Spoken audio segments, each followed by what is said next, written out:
ne contient aucune nouvelle révélation, mais le rapport apporte le sceau de l'ONU aux accusations de longue date contre la Chine. Peu avant minuit, le document des Nations Unies tombe, un rapport d'un peu moins de 50 pages qui évoque de possibles crimes contre l'humanité. Les allégations faisant état de pratiques récurrentes de la torture ou de mauvais traitements, notamment de traitements médicaux forcés et de mauvaises conditions de détention, sont crédibles, tout comme le sont les allégations individuelles de violences sexuelles et fondées sur le genre.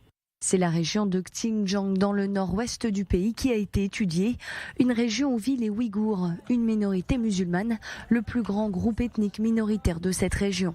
Le rapport dénonce des violations massives des droits fondamentaux par la Chine. Pékin aurait interné dans des camps des milliers de personnes. Des stérilisations et avortements y seraient aussi forcés. Pareil pour le travail. La région ferait aussi l'objet depuis plusieurs années d'une surveillance accrue avec des caméras omniprésentes, des forces armées visibles dans les rues et même des restrictions à la délivrance de passeports. Une situation qui nécessite, selon l'ONU, une attention urgente de la communauté internationale.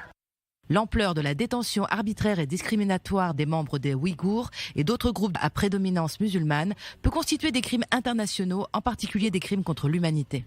Des accusations vivement contestées par le principal concerné, la Chine. Pour Pékin, ce rapport est une farce orchestrée par les Occidentaux, Washington en tête.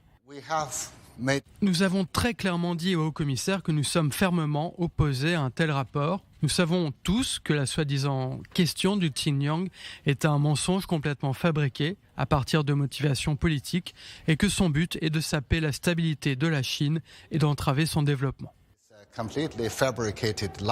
Une reconnaissance officielle de plus contre la Chine.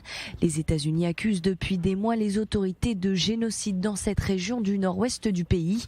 En début d'année, la France avait elle aussi emboîté le pas, suivie ensuite par le Royaume-Uni, par les Pays-Bas et aussi par le Canada, qui avaient eux aussi qualifié de génocide le traitement des Ouïghours par les autorités chinoises.